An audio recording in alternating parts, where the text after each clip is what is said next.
the bleachers in the rain. We've shed a million tears and drank as many old-style beers out at the game. Let's go, Cubbies, on Ranto. Michael Cotton.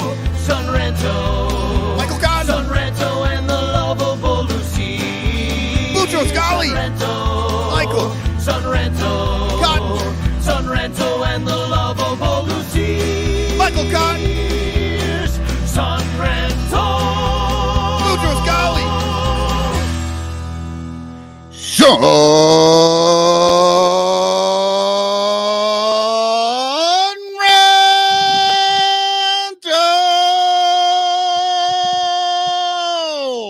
Hola, ¿cómo estás todos?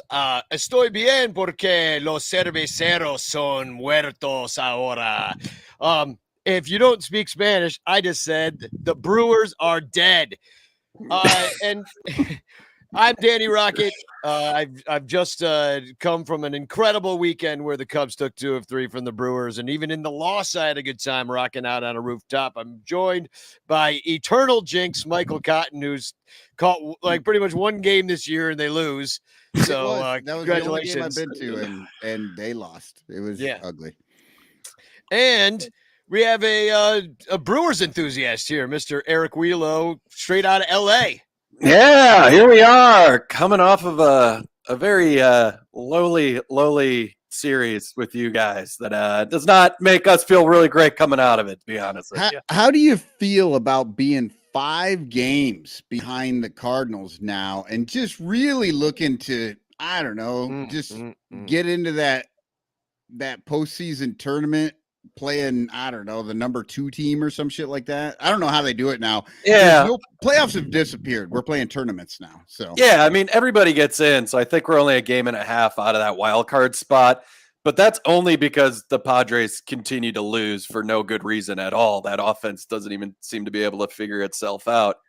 But I said at the trade deadline, like, the Cardinals went out and they got Montgomery and they got Q and they picked up some guys that have really stepped up, and the Brewers held serve.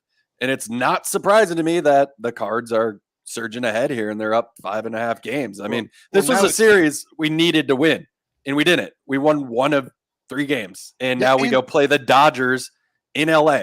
And the Cubs are not necessarily a good team. I mean, this was a winnable series for you, and you didn't do it. All the games were winnable even. I mean, you were right there. You had the lead, and you blew it.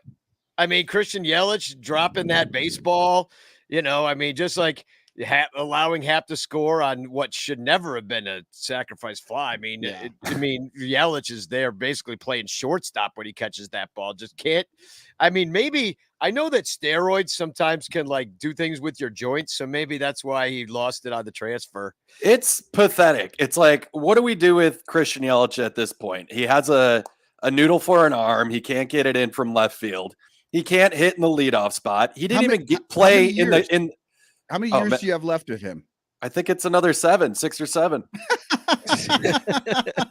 He's literally worse than the Jason Hayward contract. The one guy, Hayward, even up to the moment that he left with his knee thing this year, was always at least good in defense and had an arm on him that he could throw guys out. Maybe not as good anymore as he did once, but still, you could at least count on that part of his game.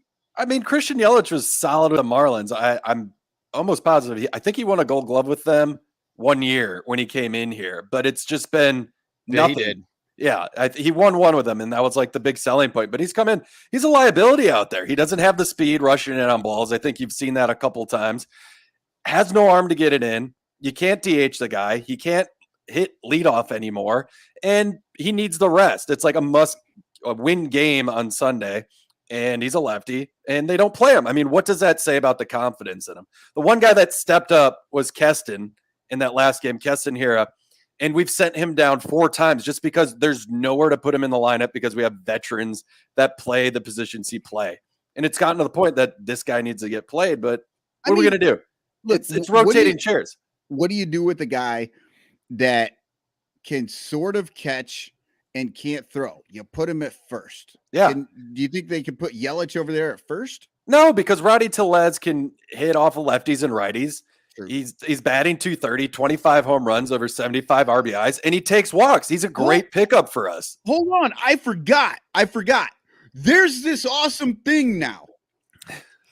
They have a DH.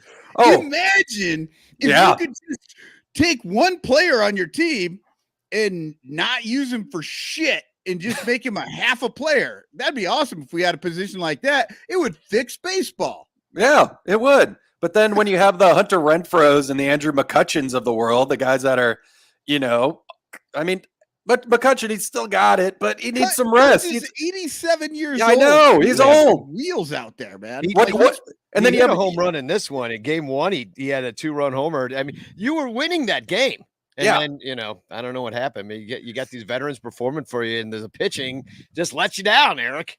Colby Milner comes in, and he blows it. Devin Williams gives up a save opportunity in that role. I mean, every day Hader pitches worse for San Diego makes me feel a little bit better. But when we lose 2 or 3 to the Cubs, it's like it probably would have been the same result no matter what we did there. So, it's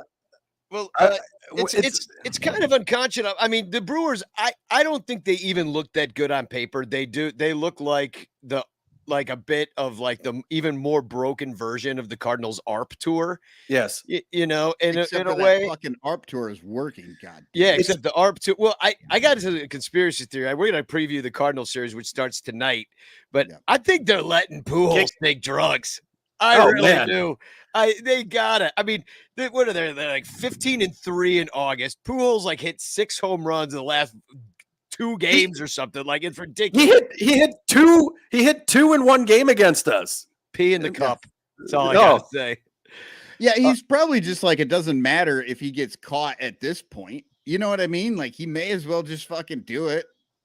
And the league doesn't want to, mar the end of his career, so they're not going to test him.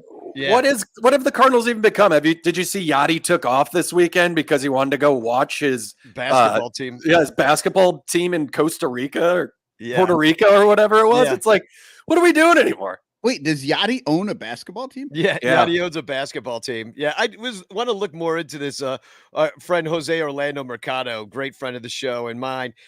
He lives down in Puerto Rico, and he's been sending me stuff that's all in Spanish from Puerto Rico, to practicing my Spanish. And the other day, like, Yachty was on talking basketball on Puerto Rican. I think it was to some reporter, and he was drunk and like talking smack and just like, and there's future Hall of Famer Globetrotters. What's they that? Should be. I hope they're called the Yadier Globetrotters. I like it.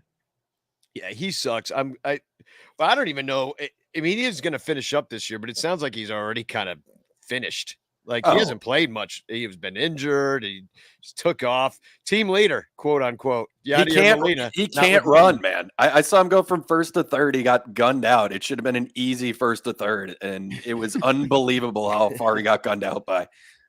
He got gunned out from a guy in the bleachers throwing the ball back. Yeah, man. So let's talk about this series. The Blue Angels were flying airplanes all over the place. Oh, it's loud. The play-by-play guys, it's like all they talk about the entire series is the formations and when they fly over, and the memories from when they were a child when they fly over. It's like, we get it. It's a fucking airplane. Like, okay. Yeah, I'm never betting that much into planes, but every time I tried to, because I was at all 3 of these games, but every time I tried to be really cynical about it and hate on it, everybody I talked to was really enjoying it. So so I didn't want to shit on everybody's parade to their face, but I'll do it on this show. Yeah, fuck the Blue Angels. I'm bored. I was with you, Danny. I heard you on Bleed Cubby Blue talking about how you hate it. You and Sarah don't like it, and I'm at the game yesterday, and the first 2 flyovers, right? The plane's not really going that fast, and he's kind of just cruising over, and it's loud, but it's not crazy loud. And I'm like, oh, this is actually pretty cool. I don't know. 8 flyovers later, I was like, fuck this. This does suck. Like, Danny's been dealing with this all week. Since Wednesday. Because they were doing because the other 8 flyovers were like really fast and really fucking loud. And we are in a stadium that had probably 25,000. Don't listen to what they told you was there.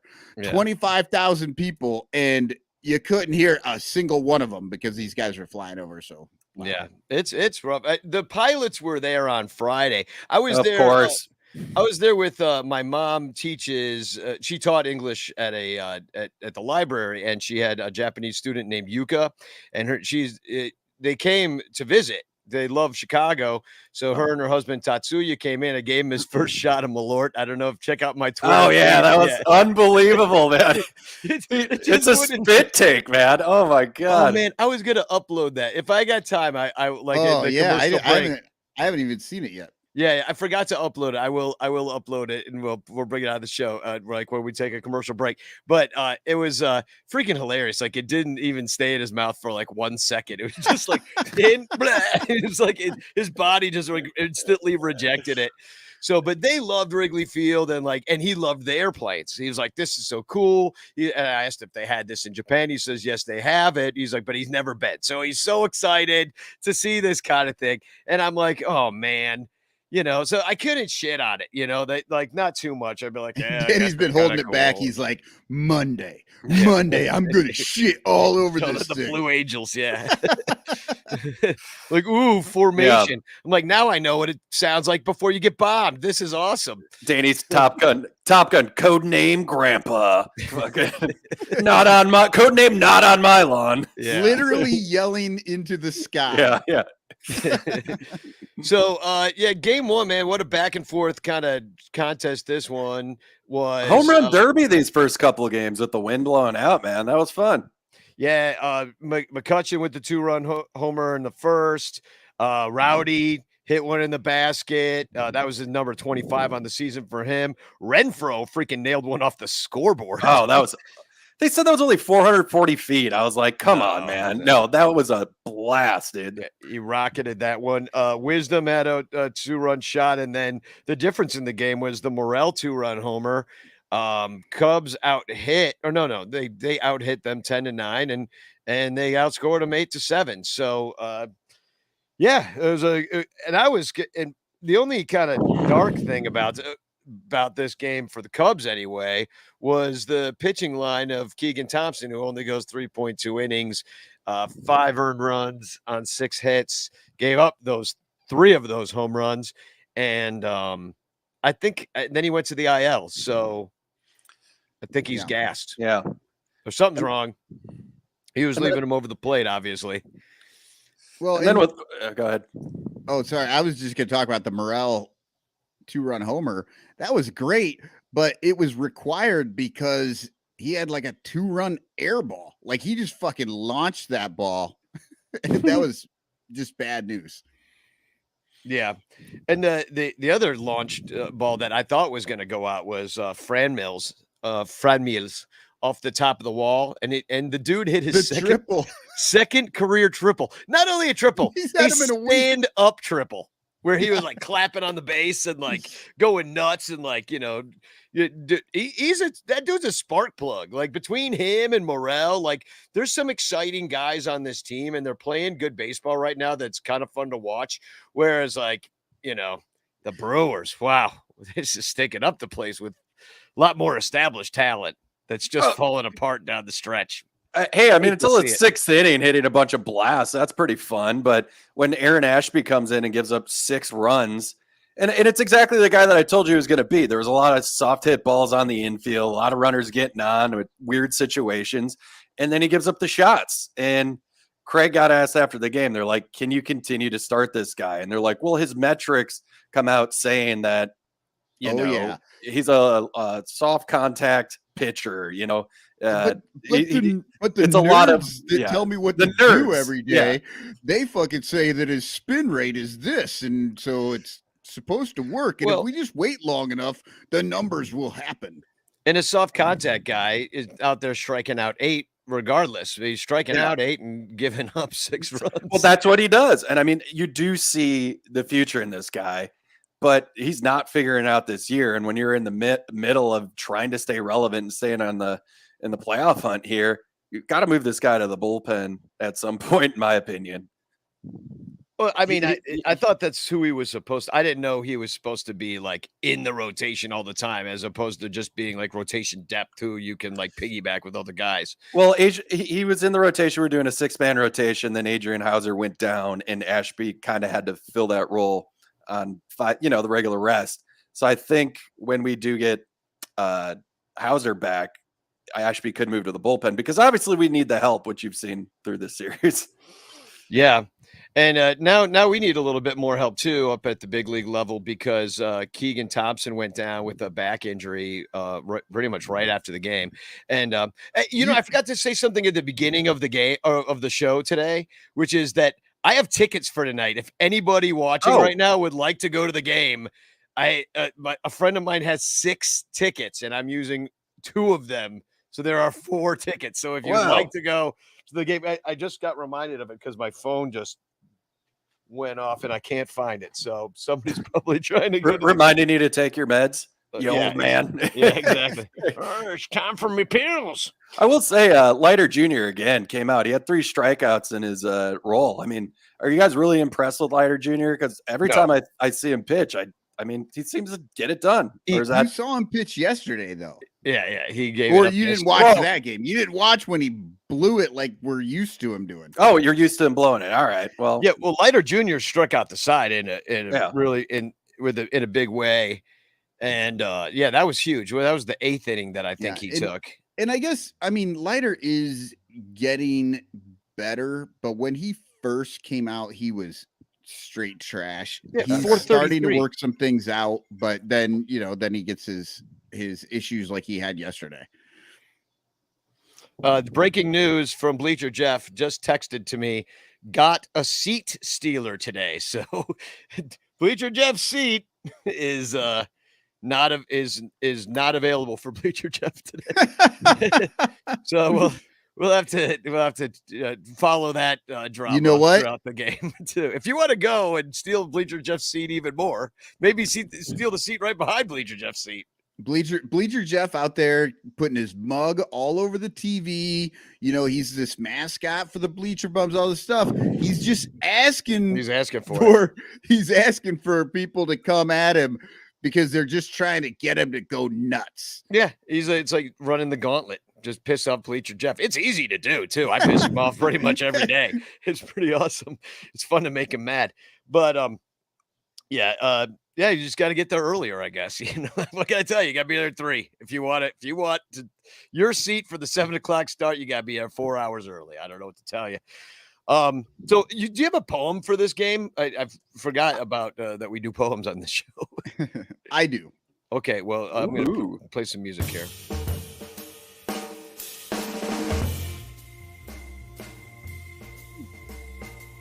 All right, poem 118. Chicago 8, Milwaukee 7. Reyes hits triples like they're going out of style. Wisdom hits homers that fly a country mile. Milwaukee with the lead. Morel threw the air ball, but wind is blowing out. Morel's dong was a fair ball. Oh, I like that. 4 wins is 2 + 2, so fly another W. That was an ill-advised throw that made the poem. The Morel ball, like he should have just held on to that one. He's got a great arm, but he freaking launched it into the dugout. He jumped into the air. He was out next to Hap. He jumped in the air and then just launched it. I mean, it wasn't even close. Yeah. But no, I had to bring it up because, like I said, that was the reason that his heroics later needed done. Yeah. Thank you, Maggie May. Excellent poem. I know you're just being nice because that one was not that good. I like that one. You like that one? Yeah, that was good. Okay. Maybe I just need to write poems I don't like. Yeah, sometimes no, exactly. Well, sometimes that's why I'm not famous. Yeah. Yeah, well, no, but sometimes people like a song I write, and I'm like, I don't really like that one, or I think a song's really good that I wrote, and nobody likes it. Like that just happens sometimes. They say, I mean, Eric, I'm sure you're in with this too. It's like you do what makes you happy, and you'll find your things. But I mean, sometimes maybe the things that make me happy is why people don't like me. Like, well, Eric, you're a comedian. America's gotten more stupid in my opinion, and you see what's considered funny and successful on TikTok, and its lowest common denominator comedy. So I mean, people eat that shit up. So it's sometimes the stuff we don't respect as true artists on here, true poets and true musicians. It's what the rest of America loves, man. Eric, you know what your comedy set needs? More fart jokes. More, yeah. You really need at least 25% more jokes about flatulence. I think it would be really hilarious. Less jokes on the state of this country and the cancellation of Anne Frank. More farts. Yeah. Have you ever thought about creating a catchphrase? Oh, I didn't do it. Like, that was in my wheelhouse. Better get back in that kitchen. Yeah. Make me a sandwich. Yeah. Well, let's talk a little about game 2. It was delayed slightly by rain. I'd like to thank Mike for the ticket to this one. Appreciate it. Thank you to you guys for not canceling it. That's really nice of you. I mean, that's out of character, I was a little disappointed that it wasn't delayed longer. To be honest, because I was late and I was like, oh, sweet, it's delayed. So anyway, why don't we just start with the poem? Why don't we start with the poem as long as we're in a poetry mood? Cubs poem 119, Chicago 6, Milwaukee 5. Give Willie those bennies. Another dong makes 20. Walking off Ricketts pennies, even though they've got plenty. Clown ball makes me frown, y'all. Manfred Mann makes me leave the stands. Fake RISP makes me fly the T. I just don't care. Wait, all right. Now that was a bad poem. Especially the end. Jeez. Yeah, I just don't care.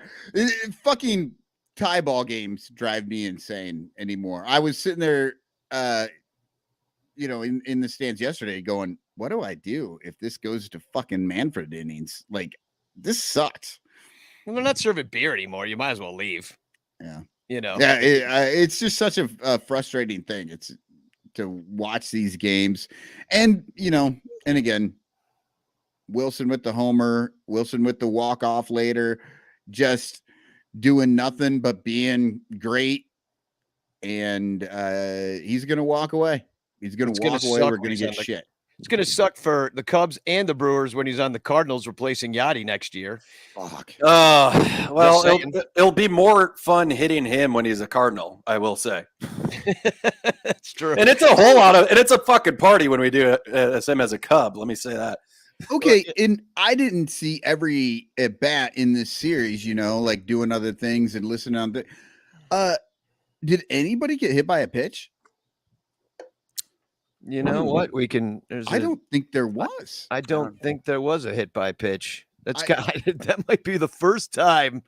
I'm looking right now. I don't see any hit by pitches in this in any of these lines. Game 3, nope, nothing. Yep, we were watching the game yesterday, and Emily turned to me. She goes, "Have the Brewers hit anybody this series?" I'm like, "See, that's why you lost the series. You're not playing your regular baseball and just hitting our guys all the time. We're too busy hitting home runs, but it didn't hold up." Yeah, well, this one, I mean, Nick Madrigal has really been kind of coming into his own. He had 3 hits in this game. Wilson with the walk-off. I was pretty pissed off. Like, McKinstry starts this game, and you had to pinch hit for him. I don't know what he had a walk and a nothing burger, but and then they pinch hit for him and put in Higgins. Now, but I don't know why McKinstry's out there. Like, the Milwaukee scored in the first inning basically because McKinstry cannot throw to second base, and he's throws a low ball to I think it was Madrigal that was playing second, and like he's just terrible. Like he can't hit, he can't throw. I don't know why. I know I guess they're trying him out to see what they have, but I don't want to watch McKinstry play baseball. I would rather try to win baseball games because, like, who cares about the draft pick? We're gonna be like top 10 or whatever, no matter what. So, like, I don't want to. Why is McKinstry playing? So just stop. I have no idea. Frost, I'm with you. You're listening right now. I don't know. Is McKinstry in the lineup tonight? Because maybe I don't go tonight if McKinstry's playing. Because I already said I don't want to watch it. I'll listen to it on the radio and just like turn it off when he's on. No, he is not in the lineup tonight. Good. I don't believe. I'm saying that based on memory, which is always dubious, but I believe I saw the lineup and I didn't see him in there. And then, I mean, this game, it goes clown ball. You get you're scoring the courtesy flushers at the end of this. And yeah, you go 11 because of stupidity in the 10th. I mean, our stupidity, Wisdom hits that double, and then I believe he stole third, with one out, and you can't let that happen. I mean, you have one job, hold that guy on second base, and Wisdom of all people to steal third on you. What are we doing out there? What are we doing? He's not fast. No. I told him that at the party on Sunday. I was like, dude, when you have no business stealing third, and you got no business trying to run home on a little squibber because you're not going to make it. And he didn't, and it wasn't close, and he hurt his hand. So, like, what's wrong with you, Patrick? Yeah. Oh man, that would have been. I don't know. You got a chance to talk to him. Did you ask him about wave him in Willie? Yeah, I'm like, dude, don't listen to that guy. Will you tell everybody on the team to stop listening to third base coach? He doesn't know what he's doing. But yeah, I mean, and also like Hap had no business scoring. We talked about that at the beginning of the show, but for Christian Yelich, all right, first of all, oh man, we gave him hell. Look at my Twitter feed. I don't know if you saw my Twitter. I saw it. Oh my God. He came back out there, we're yelling MVP, MVP, and then we were chanting, "It's all your fault. It's all your fault." We gave him hell, and he's well deserved. I mean, what? He's cheating, and then he falls from grace. Yeah, and now you're Jason Hayward. Oh, and there was a pitching change, I think, after that play. So you guys had a lot of time to just roast him, man. Oh yeah. I love the moment it's Mac's turn, and then at one point, it goes on forever. He finally looks over at the center fielder, and it's like, oh, this is definitely getting to him. He's feeling really butthurt right now. I'm like, how do you not hear this? Yeah, it was great. I really loved it. I mean, we couldn't really see it. We didn't know if he had just dropped the ball or if he had not made the catch because his back was to us. But there's absolutely no possible way that Ian Happ scores on that tag up. Oh, he wasn't even running until Christian dropped the ball in the exchange. Then he went. That run was not scoring if he makes that. I'm catch shocked. And gets it in. Yeah, shocked Willie didn't send him. Shocked. He could have simply not tried to throw the ball and just run in, and he still would have tagged him. Yeah, just outrun him to home. Easy. That's what he should have done. But he's just a bad player now. So what can you do? Yeah, this one it kind of made me mad. I mean, Stroman, I don't know why he got left in the game after he obviously hurt himself. He and then I don't know why they took him out. He slipped a little bit and it sort of hyperextended his knee. He said that he was fine, but there's no point. It's fucking raining and it's wet and it's slick and he just sort of hyperextended his knee. For the love of this gives you the opportunity. Take all the time you want with your fucking bullpen, bring somebody in, get all the pitches, get him off the field because he's already pitched. Was that in the 8th? Yeah. He was already pitching. That was his longest outing of the season. Yeah. And his pitch count was in really good shape. He was still under 100 pitches at that point. How many did he do for the game? But then what's stupid is and I get it. I forget who was up next, but he didn't want him to face him a 4th time, I guess it was. Was it Adames? Adames, yeah. And Adames is good. He was already 2 for it was Stroman was at 96 pitches. Yeah, 96 pitches. Yeah. And yeah, so I'm thinking just take him out, and I'm usually not an advocate of taking a guy out when he's dealing, but if in that moment, what's the point? You're right. Like, it give you all the time in the world to reset it, get the guy out there, and then you bring in Wick, who's just been really up and down this year, and he's really not taken that step forward that we had hoped as a closer candidate. But yeah, he blew it. He just totally blew it. Gives up the 2-run home run. Now the Cubs are losing, and and poor freaking Stroman. He pitches a great game, probably one of his best as a Cub, and then he gets screwed out of the win. Well, yeah, but this is another one of those, like, David Ross doesn't seem like he understands what he's supposed to be doing out there. Like, I get it. 96 pitches, 8th inning, fine. Let him stay out there until he slips and hyperextends the knee and actually kind of hops around a little bit. At that point, you just say, well, no, the decision's been made for me. Like, no, I just, that's the part I didn't get. If that hadn't happened, I would have never blamed him for leaving him out there for one more guy or trying to get the third out, because that's the kind of baseball I want to see. But the slip changes the game. Like, yeah. And then he went out there and then he left him in. Yeah. And then he went out there again and he left him in, gave him the one more batter. And then, and then that guy got a hit, and all of a sudden he's gassed. That's what never makes any sense to me. It's like, oh, yep, now he's spent. I'm like, it's been 2 pitches. It's the same. Just let him finish it. If you're going to let him finish it, just let him finish it. This wasn't an A to C move. He's just like, yep, I'm leaving him in. He's like, okay, now he's done. Yeah, it's like, it's not thought out of like he's going to go the rest of this inning. It's just going to be this guy, and then I'm bringing Wick in. It's as if David Ross was like, well, you got to stay out here, man. We got to get the bullpen warmed up. Like, he just doesn't know the rules. Like, he doesn't know that, once you have the little injury thing, you could pull him out. Yeah. I don't know why they don't exploit that more often.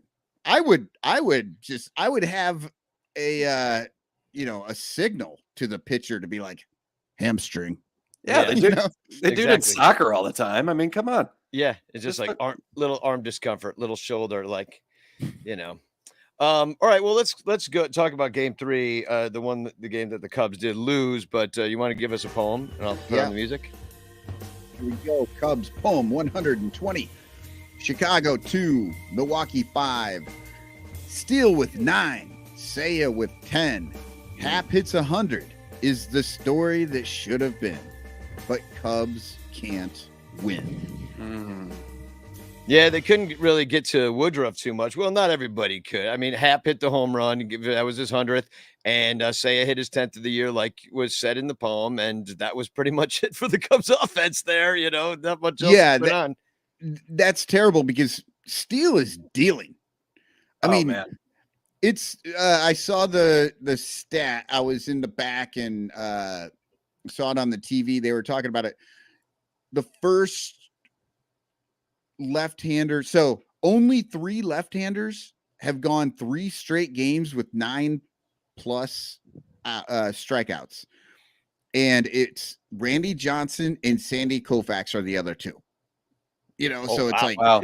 That's a huge fucking thing, and he's done it. He's just racking up the strikeouts right now. He is on another level. This is not a guy I saw at the start of the year at all. I didn't think he was going to be like this. Yeah, he's made a ton of great adjustments, and if he can be, and it was right around the time when he's like, I think I'd like to be like John Lester. Then all of a sudden he was. That's pretty much how that went. His season high, he struck out 10 twice this year. Once back in May, and then another time against Miami in early August. He struck out 9. Let's see, 1, 2, 3, 4 times, and he's got 120 strikeouts and 113 innings pitched this year. So yeah, this is awesome. I mean, this is great for the Cubs' future to have a lefty like this. In the first half of his season was not strikeout machine. He was giving up a lot of kind of dink and dunk hits, but he had a lot of people on the base pass quite a bit during his outings. And then he would get out of it, but they piggybacked him a lot too, and for reasons of not being good. Because in April he gave up 4 runs through 2.2 and through 3. So maybe he was just getting going. He had the kind of flow string or the quick spring training and everything. And other than that, like as far as a stinker goes, like he's really only had 2 since May. Like a really bad outing. So here's my question. He's at 89 pitches coming out of that inning, and it's going to be third time through the lineup with him, and Rossi pulls him. It's like you texted me. Yeah, I'm like, why are you pulling this guy out of the game right now? And he's dealing. He's striking this lineup out nonstop. He's unhittable at this point, and you pull him. I mean, has he not proven it at this point? You just read the stats with all those Ks and the great starts in a row, and the history's there to leave him in. What's going through Ross's head at that point? Well, I mean, those stats that he was just reading, some of those 9 strikeouts, 10 strikeouts were in like 4 innings. Okay. Like he throws is he on a pitch count, or is it a pitch count thing? Is it? I think he's a young guy. They don't trust him third time through the lineup. Yeah, he's just young. But yeah, on a day like that, unless the kid is saying, I want out. Yeah, you send him back out there because this is the perfect opportunity for him to try and work that one more inning and get one more time through these guys and just see if he can do it, because the season's over. We're not trying to win this, really. I mean, it was, obvious. So, and what do you have to lose? Send him out. If he gives up a hit for the first batter in the 7th, pull him. I mean, but you this is later in the season. There's not a whole lot for you guys are playing for. You said it exactly right. This is the time when you start grooming him for the future. And this guy looks like he's going to be a big part of your future. Unfortunately, the future is 78 pitches. It's like, it's fucking annoying. Yeah. Well, I mean, you could have definitely at least let him come out. He's carving up the Brewers all day long. There's no reason why you have to pull him at that point. But, I do think that they're looking towards the future. But at the same time, like, you could see it both ways. Looking towards the future, meaning like, let's see how far we can put him in. Can he go over 100 pitches? What happens when we do that? When he's this stretched out on a beautiful day, because it was a good day to pitch too. It was in the 80s and just wind's blowing in hard. Yes. So he's a good, nice breeze. Yeah. Yeah. So there's no reason that you couldn't let him go. Well, at the same time, if he is gassed, you don't want to hurt him. So, or get ruin his confidence. I can see it both ways. I don't know what was said, where he was at, like physically or whatever. Like, it's possible that he was like, it's a lot of pitches. I am a little tired or whatever, but I don't know. It's the new baseball is the frustrating part of it, because, we grew up in a time when everybody would throw 100 and 110 pitches was just kind of the normal thing. And now that's dropped by 10 to 15 pitches is the normal now. And so I don't know. Yeah. Well, this game, not a lot to really talk about too much. I mean, Woodruff was pretty good, except for those couple of mistakes to the Cubs. And the half homer, the 100, in his career, it landed just like it landed 20 feet to my left. The ticket guy was selling, raffle tickets. He asked the kid right behind me, he's like, what are you going to do if you catch Hap's 100th homer? And then literally Hap comes out and fucking hits a home run right next to us. And I believe he was getting a bat. I think we found out later he was getting a signed bat for the ball. Cool. He gave it back. That was big. And then Seiya and Ortega stay in the dugout and let Hap come out on his own, and left field bleachers gave him standing O. I was standing over in right field. I don't know other people even saw that he was out. Everybody was too busy building the cup snake at that point, right? Building the cup snake. Yeah, that was a monster on Sunday. Oh my God. Yeah, they failed on Saturday. They were trying to do one of those things where the center field bleachers, and then you've got the center field area that's above right underneath the scoreboard, and they were trying to do like the Hand of God Sistine Chapel and meet the two snakes from the above area under the scoreboard and from below, and they couldn't do it. They failed. They just kept falling, and then the usher came and said, "All right, you guys are done. You're just dumping beer all over everybody. You can't do it. You're done. Yeah, you have to stop." So yeah, and every time we lose, I just blame cup snakes automatically. I think is kind of how I feel about it. It's like the wave. You hate it in a close game, like in a blowout, build the snake. But like when it's close and you're going for a sweep against the Brewers, it shouldn't be cup snake time. Yeah. So hashtag chance in the chat if you would like to win I forgot to say this at the beginning of the show too. Hashtag chance in the chat if you'd like to win a Frank Chance postcard sent to you by me with a message of love. Hashtag chance in the chat. And we're going to go to break, but I did manage to upload that my friend Tatsuya taking his first shot of Malort. So I'm going to play this first, and then we're going to go to break. Eric, you want to stick around and talk about the Cardinals series with us? You got to go. I could stick around do you guys want me to stick around? I would. Yeah. Everybody, all the ranters love you. All right. You're everybody's favorite. We have an equal hatred of the Cardinals. So I was going to say, it's going to be so much more fun. That's why I thought you might enjoy it. There's very little Cubs news to even talk about. Well, a few things. But anyway, here's Tatsuya drinking Malort for the first time. And then I will play a commercial, and we will be right back. Okay, this is Danny Rocket here with my friend Tatsuya. And this is Yuka, his wife. And we're here at the Nisei Lounge. I've told them the whole history of Japan and I'm gonna and how they first came and named Nisei Lounge. But we're gonna try our first shot of Malort here. Well, he is. Okay, Tatsuya. Banzai. Banzai.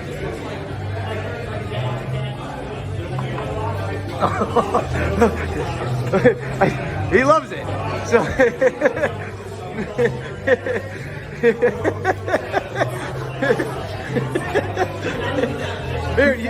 Here, this is what the handshake is all about. That's why you need this at the end. There's a little beer. Oh. His mistake was definitely He's not. like, what do I make of this? Oh. Not swallowing So, quickly. did you like it? Yeah, I like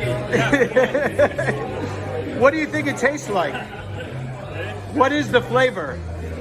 I don't know the flavor. I love the beer. The flavor is like it. Very strong, but it's tasty. Yeah, It's tasty. You heard it here first. All over Chicagoland, there are thirsty, frazzled, overworked Cubs podcasters who are struggling to survive one more baseball season in the dog-eat-dog world of unpaid content creation.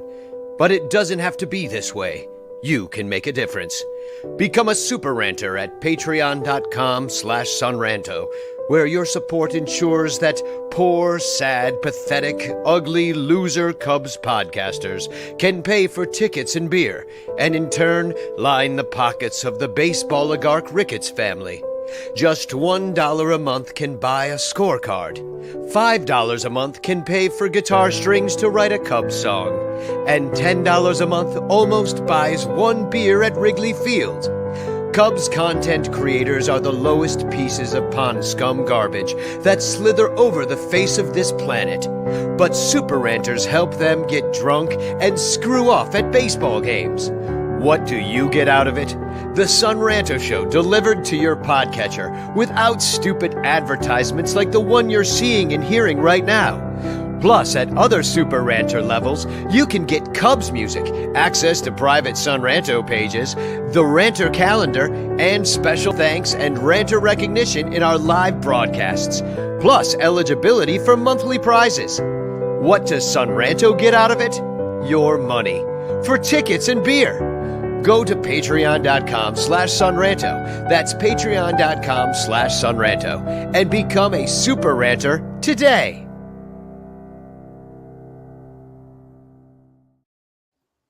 Welcome back to the Sun Ranto Show, brought to you by our 109 Patreon supporters. You guys rock.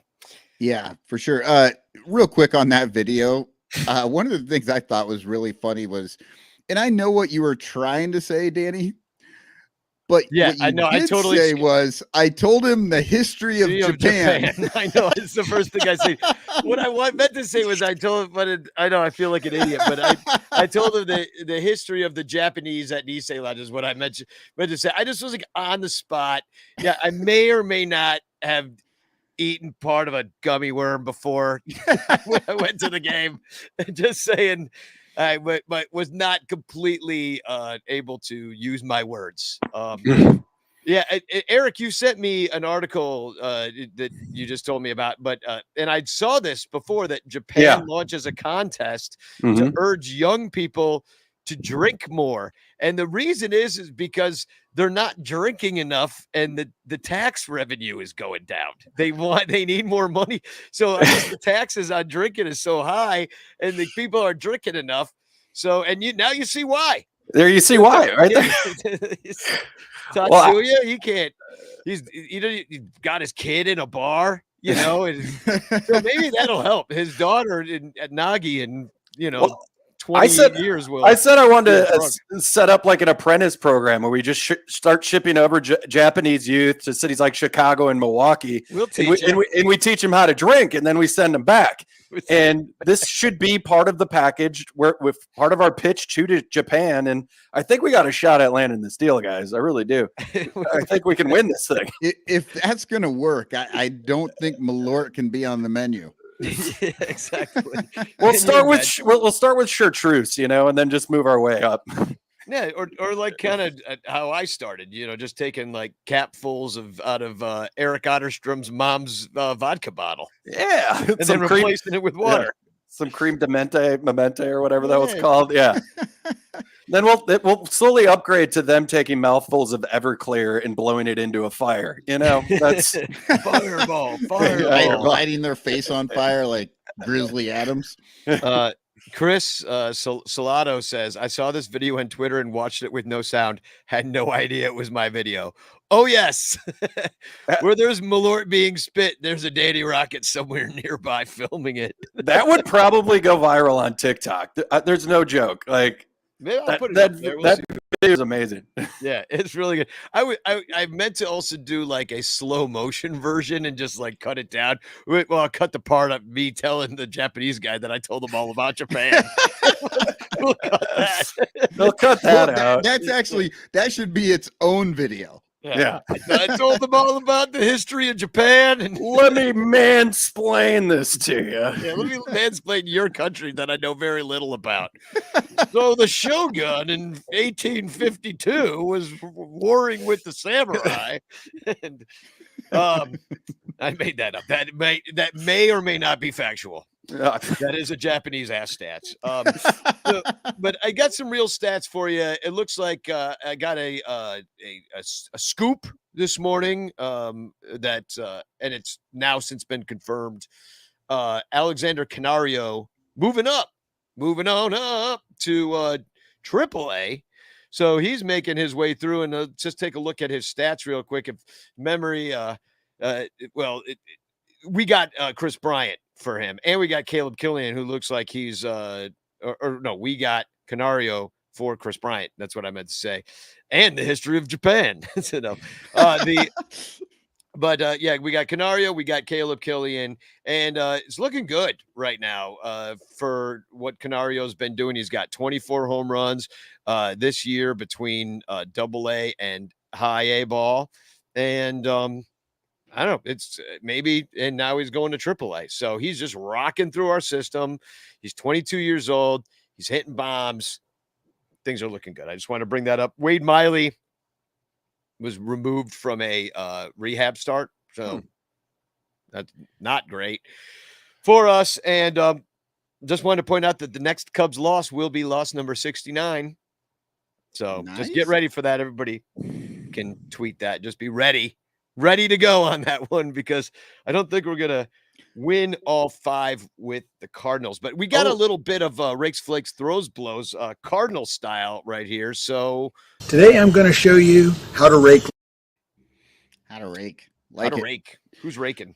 Oh, unfortunately, it's Albert freaking Pujols raking right now. Over the last 15 days, he's played in 9 games and had 6 dongs on 15 hits with 1 walk and only 5 strikeouts.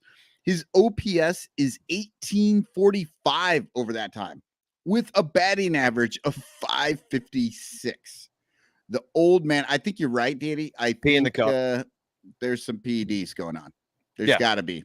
You know what's happening is he got divorced before the season started. He's not done. He needs to make more money. She's taking half of it. This is divorced dad energy right now. This is what this is.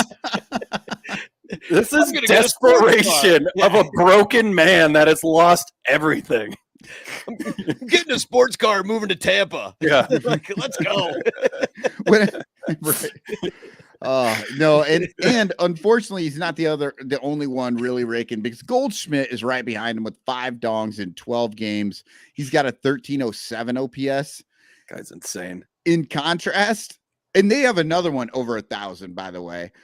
In contrast, Franmil Reyes leads the Cubs in that time frame with a 962 OPS, and Happ and Contreras each have. I have 5 dongs here, but I think it was 4. They've each got 4. So, yeah, the Cubs are not hitting the ball in the same. The Cardinals have won 7 straight. They're coming in really hot. They're like they're really the whole team. I mean, if you look at the last 30 days, which I did look at the last 30 days for this team, and I'll put it up here. I did manage to screenshot it. You've got let's see, 8 guys with OPSs above 800 in this. Dickerson, DeJong, Gorman, Donovan, Arenado, Nootbaar, Goldschmidt, Pujols that you mentioned. And yeah, I mean, Goldschmidt with those 9 bombs. I mean, it pisses me in the last month. This pisses me off so much because they didn't really give up much. And and then they got Arenado for free. It's like, the hell? Like, the league is just like letting the Cardinals just win. Like, yeah, if this was a fantasy baseball league, you would not have allowed that draft or that trade to happen. That would have been illegal. The commissioner would have nixed it because it's just, it was too unfair. Yeah. Yeah. Well, how about a flaker? I haven't worried about flakes since my grunge days. Remember them?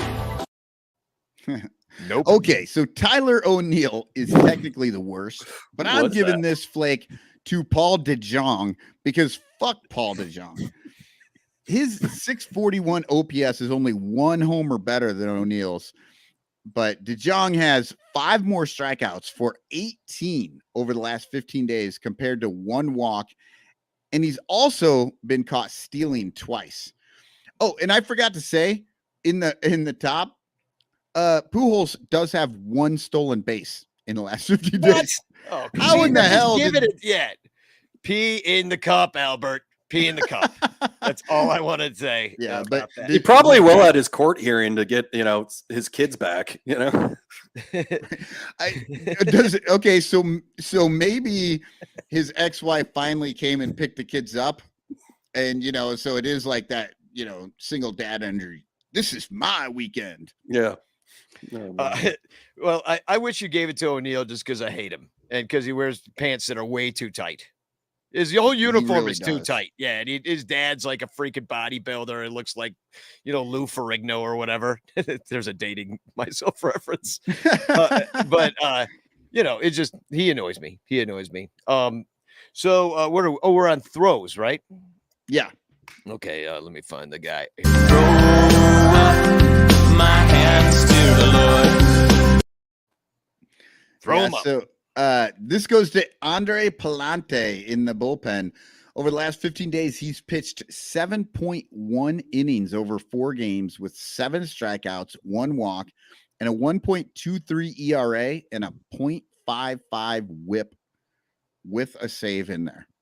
So, yeah, the guy is throwing well. Hopefully, he's burned out. Yeah. Well, I always think that it's going to be opposite. Like, I would love the Cardinals to come and run into a buzzsaw right now. Just like try to, we know, we're going to play them tough. like no matter what, just because that's what we did to the Brewers. And our young players, they want to show that they've arrived and they want to stay up here and they want to show the other NL Central teams what we're made of. So we're playing for something. We really are. And I would rather, like, the Cardinals, I'd rather the Brewers take the division. I really do. Because I mean, as much as we hate the Brewers, we don't hate them as much as the Cardinals. Yeah. So it's the enemy of my enemy is my friend kind of thing. So, we will try to get you guys back into the race here this week. So what the Cubs are going to do is sweep all 5 games. And the Brewers just have to win 5 straight, and then you're tied again. The best team in baseball. Yeah, just 3 on the road against LA after a long series against the Cubs. It's gonna be tough. Yeah. So how about you just put your lips together and blow.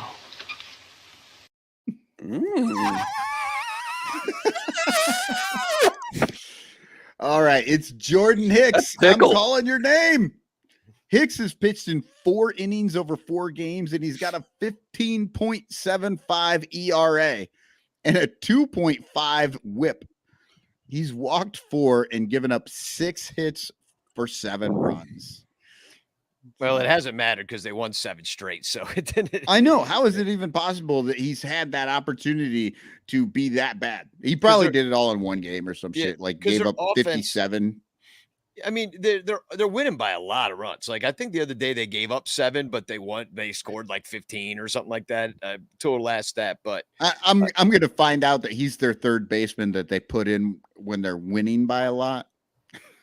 Yeah, the Cardinals are the asshole team that actually does that when they're winning by that much. Put in. No, he really is a pitcher. But no, I mean I'm looking it up now. Yeah, they lost 16-7. They won 16-7.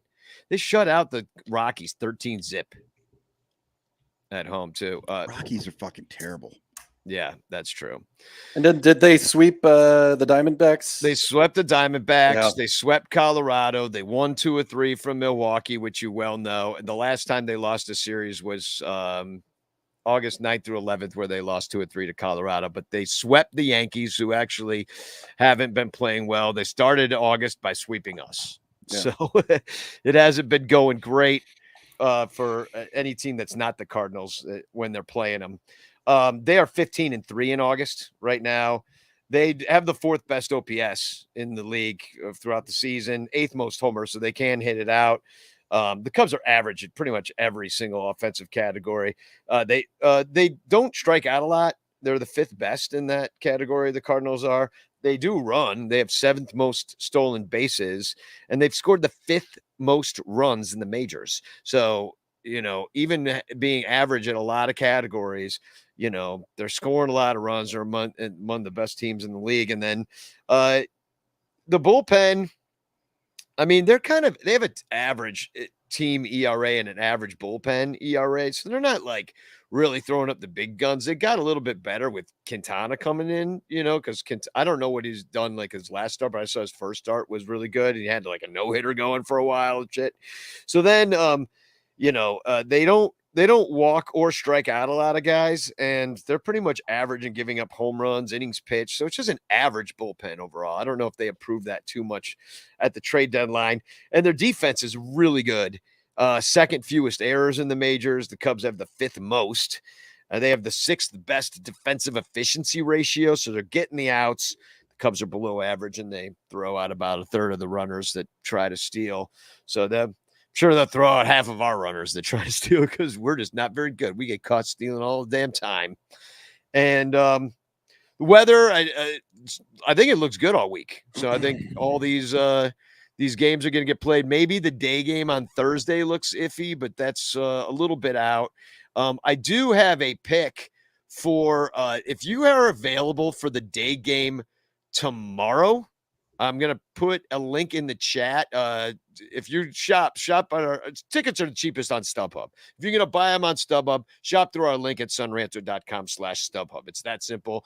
We literally get 1% of your ticket price. So if you spend $100, we get $1. It's not a lot of money, but we might as well get it instead of StubHub, who sucks. Yeah. So, I put $1.80 in that kitty. Yeah, exactly. Thank you, Michael. I'll give it back to you. So yeah, StubHub, use our links. But what I just put in is the link to a very specific set of tickets for tomorrow, all inclusive in the Catalina Club, which is the Ooh. upstairs club, beer and wine all included with food. It was like $140. Now, I bet you it comes down. So, but use that link. I am, if you can go and get drunk on a Tuesday, I highly recommend doing that because it sounds like a lot of fun. And that's the upper deck one above the marquee, right, Danny? Yeah, exactly. Yeah. So if you want to sit at Wrigley Field where you can't see the field and just watch the game on TV and get fucking hammered, that's your ticket. That's your ticket. Yeah. I mean, listen, I can easily drink $100 worth of booze at Wrigley Field, especially on Tuesday. It's a party day. And if you projectile vomit, you could actually hit the marquee. You can let it rip right over. And Dominic Galoro writes in, see you Tuesday. And thank you, Dominic, for tickets to tomorrow's game. I'll be hanging out with him in the upper deck. So if you're at this game, I'll be over by Dominic probably. So game one, there's a lot of TBDs right now, but Jordan Montgomery, a lefty who's 6-3 with a 329, is going to go against Drew Smiley in an hour. 5-6, 367. Jordan was really good against us. 7 innings pitched of shutout ball in June. Last time, 5.2 innings pitched of 1-run ball in Colorado. He's been doing quite well. Gomes is 4 for 10. So is he in the lineup tonight? No. Anybody know? Well, that was once again, Grandpa Lossy just trying to lose games, not putting Gomes in there. 4 for 10. Now that Franmil's here, we have a DH, I guess. He just plays DH every day. Contreras is behind the plate, and Higgins is playing first. Yeah, Montgomery, I mean, that start against you guys was with the Yankees. They picked him up via trade for Harrison Bader, and he's just been lights out for the Cardinals ever since. He had one start against the Yankees. I think it was his first start back and just blanked him, man. Guy's legit. Cardinals got better. They needed starting pitching help. They went and got Q. They went and got Montgomery. Just got better, man. Yeah, I don't know that I didn't see who we're going to see. We may see Q. Is Q?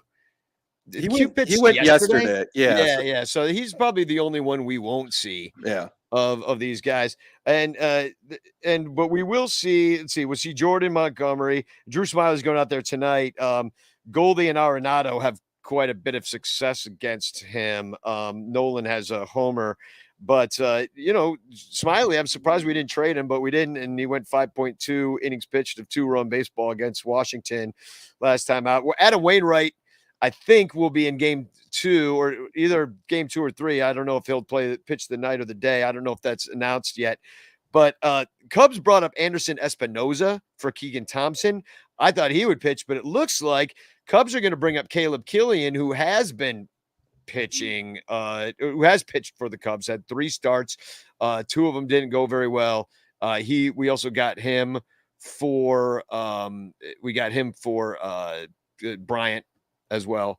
But Wainwright, man, he's been, I don't know, fountain of youth. I think they're letting him use the drugs too, peeing the cup at him. 3 hits versus Colorado, 7 innings pitched, no runs last time, and he's beaten us twice, only given up 2 runs in 14 innings pitched. But look at Ian Happ's numbers against Waino. He's got 4 home runs and 27 at bats. It's pretty damn good. He's batting .333, OBP of 357, 852 slugging. And also Wilson Contreras has a couple of dongs on. He doesn't hit for average against him, but he's got a triple, a double, a couple of dongs. And but other than that, it's kind of it's Adam Wainwright. So most guys don't do very well against him. No. So anyway, Adam Wainwright's having himself a year, unfortunately, for the Brewers and the Cubs. I think you're right about the PED things. I think, Pujols is getting the PEDs. He's better. Wainwright's getting the PEDs. He's better. And then they asked Yachty if he wanted PEDs. He's like, I've never been off of them. Yeah. He's like, this is just who I am now. And then Caleb Killian will be pitching one of these games, and I'll just put up his lines. Like he did pitch against St. Louis, gave up 3 runs through 5. That was his debut game in the major leagues. Then it got worse. He sucked against the Padres, and he sucked even worse against Pittsburgh. And put up his numbers for the year right now. At AAA Iowa, he had a 4.03 ERA. So in 80 innings pitched, he does have 100 strikeouts. So the dude can pitch. It's just he hasn't done it at the major league level. He's, it's kind of one of those dudes that you want to see get in there and start having a little major league success. Hasn't happened yet.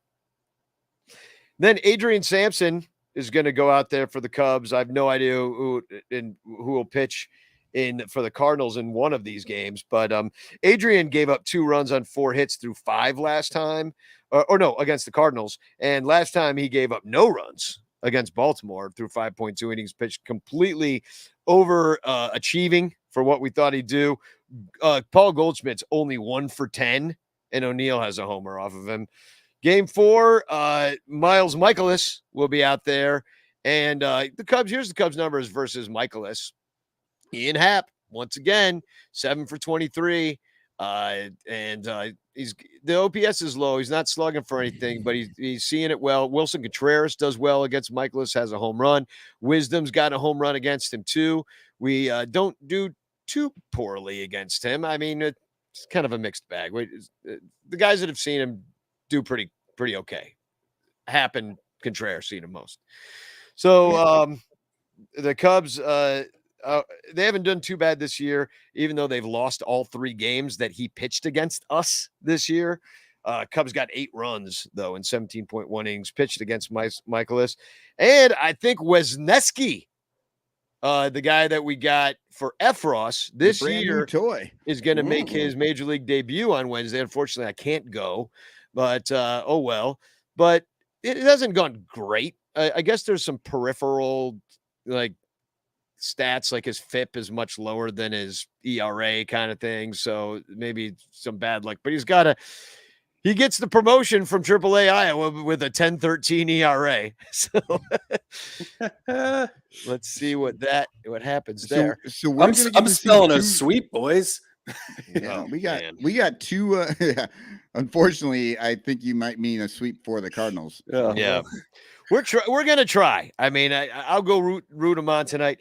And then game 5, Dakota Hudson versus Marcus Stroman, who pitched great last time. We talked about him with his 383 earned run average. But Dakota, it wasn't great against Arizona last time, but they still won 16-7. He gave up 4 runs through 4.1 innings. Franmil Reyes has a homer. No one else has really done much. He didn't face the Cubs yet this year.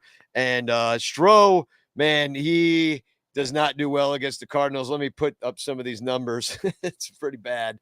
Paul Goldschmidt slashing 462, 533, slugging 1.231 for OPS of 1.764. 3 home runs in only 13 at bats. He's walked twice. Yeah. Wow. Corey Dickerson also with 3 home runs, batting .415 against him. Wow. And then I see another made up Cardinals player. I saw the 1333 slugging. I'm like, who's doing that? And it's Nolan Gorman. Yep. Who in the that is possibly, I mean, I don't know if how he's been doing this year, but I mean, he was one of their top prospects, and now they thought he'd win Rookie of the Year. I don't know where he's at right now, because he may not even be with the team. I just happened to notice that. He is, I think. Like, who the fuck's Nolan Gorman? Well, they wouldn't. He was one of the guys that they wouldn't trade. Oh, he's the no Soto for you. Yeah, the Soto cock block. Yeah. But he's only batting .246, OBP at 320, slugging .461. He has 13 dongs in the year, so he's doing pretty well for a rookie. But yeah, he had an OPS over 1,000 throughout his 2021. Oh no, shit, that's Arizona Fall League. He pretty much is coming up from he didn't spend much time at AAA at all. Wow. Best name in baseball, Lars Nootbaar. Come on. I don't know if it's the best name I think it's the best name at the candy store, pretty Yeah. much. It's like, but yeah, I mean, how is there not like an M&M Mars out there reaching out to get something for this guy just for the Missouri sort of like demographic market? yeah, you would think. But It's got to be soft though because they don't have teeth. He's got to have nougat. So the Cardinals overall, and this is not a small sample size, 143 plate appearances. They are batting .333, OBP of 350, and slugging .600 for overall OPS of 950 against Marcus Stroman. So do not go to the game on Thursday afternoon. I don't think you'll be pleased. And Marcus already pitched bad. It was the game right before the injury. He gave up 9 runs against them. Yeah. Ooh. 9 runs. 9. So the Cardinals own him, but he was really good last time. So we'll see what happens. I mean, 5 games against the Cardinals. I mean, that could be a real shit show. I mean, I don't know. Today we're going to talk about taking a rectal temperature. Do we have to take it rectally? Yes. Yes. Yeah. Yes. I believe we might take this temperature rectally this week. Yeah. I will say, update me on the Michaelis game. If the wind's blowing out, I think you guys have a chance in that one. He gives up a lot of contact, a lot of fly balls. So he can be beat, but got to put it in play and hope the wind's blowing out. Yeah. Oh, man, this is... So the Cubs are on, a bit of a run here for them. They've won 4 or 5 straight series. They're doing well, but like you said, the Cardinals are doing just as well series wise and coming in 7 straight. I normally want to see Cubs Cardinals. It's like I'm a little like this could be bad, but and you got to win 3 games to take this series. It's gonna be tough for the Cubs to win 3 against the Cardinals in a week with rookies on the mound. Yes. Well, I think that's like that's the 2 that they might win because it's that idea that like nobody's seen them. You bring out the rookies and, they get that one good game and you're like, oh, wow, we got something here. And then they get fucking shelled the next time out. So, yeah, let's hope they get those 2 special games from the rookies.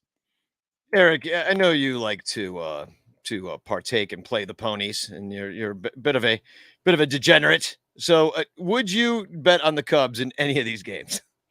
Depending on. Oh man. Would you use betus.com? Yeah, betus.com. Like I said, I would message you and ask you what's the win like in that Michaelis game, because that guy can get shelled. And if that wind's blowing out, I might take the plus money on the Cubs in that game, to be honest with you.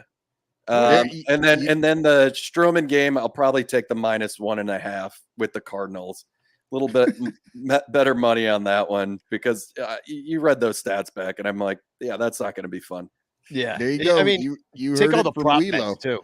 Yeah, take all the prop bets. If you ever want to know like what the wind is really doing, just ask me. Like, what's going on? If you have any questions, because it really does matter quite a bit. It does.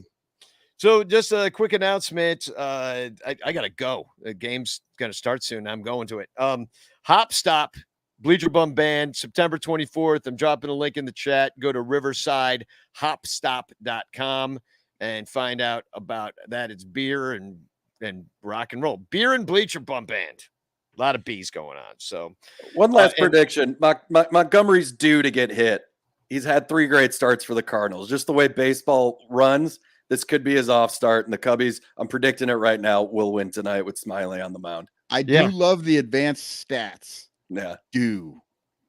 Well, and take all of our, and you can't trust us, as David Elliott points out here, bad gambling advice only on the Son Ranto show, because our tagline, when you lose, we win. We win. Yeah, we don't make any money unless you're in there just dumping cash. Yeah, so get out there and place your bets on the Cubs all week long. I'm feeling sweep, everybody. Get out there. Because when you lose, We win. we win. So yeah, I don't have any TFC. I flaked on it. I got nothing. Oh, So I've got 2. good. You make up for my lack of one. Okay, so the first one is not Cubs related, but we have talked about this a number of times on the show. I enjoyed it. The Sporting News put up side-by-side pictures here of Mr. Met and Max Scherzer, and apparently Mr. Met has one blue eye and one brown eye, just like Max Scherzer. Actually, technically, Max Scherzer has 2 brown eyes and one blue eye. Well. Just wanted to point that out. Glad. Thank you. See, more poop jokes, more butthole jokes. Yeah. Let's make butthole jokes. Christian Yelich is a Max Scherzer fan. There we go. Yeah. Because he eats ass. Exactly. All right, and then Christian this eats one, butt. Stan. I've caught myself looking forward to watching Cubs games now. I'm sick to my stomach. Because that is kind of how we feel now. It's like you're excited. You're like, oh, the Cubs are going to play today. Or you're going to the game. Like I went to the game yesterday and then they fucking lost. And I'm just like, oh, why do I do this to myself? Yeah, I don't understand. You drove a long way to do it to yourself too.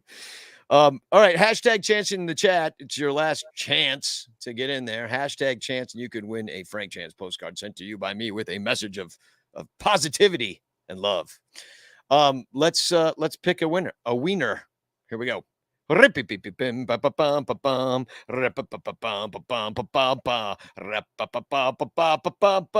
winner is, oh, well, you can't win 2 times in a row, but congratulations. I'm making that rule up by myself. We're doing it again.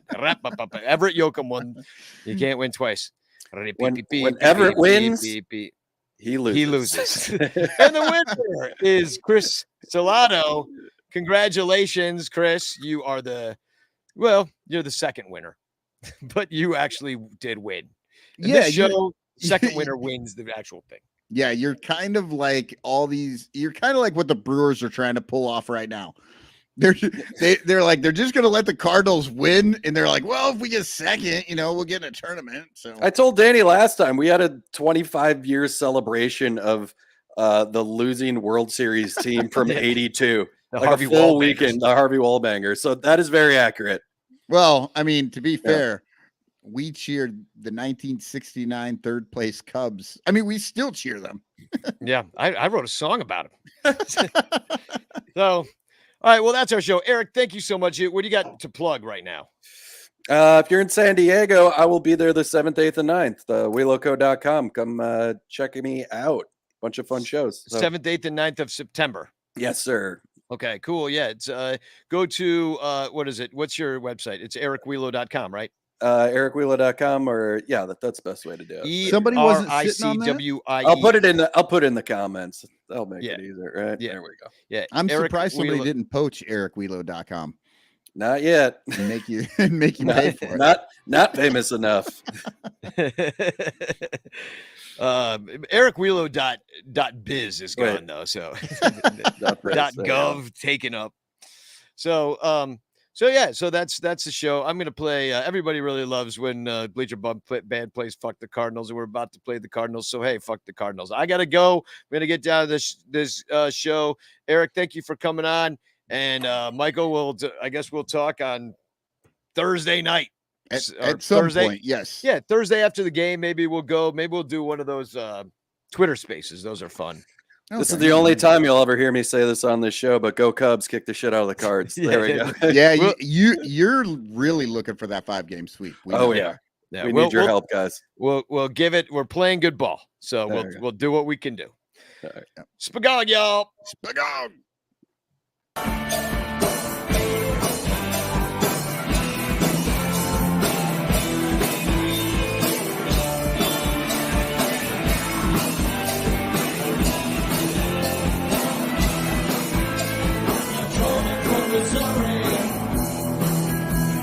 So covered in red,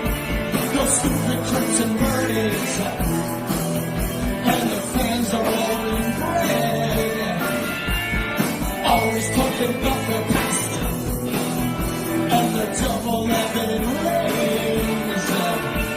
But everybody hates St. Lou, and that city is for rain.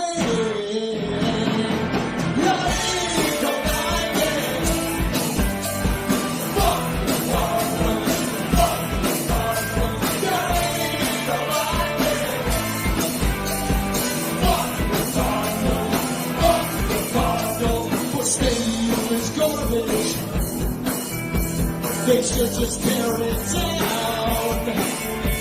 I hate the fucking Cardinals and their stupid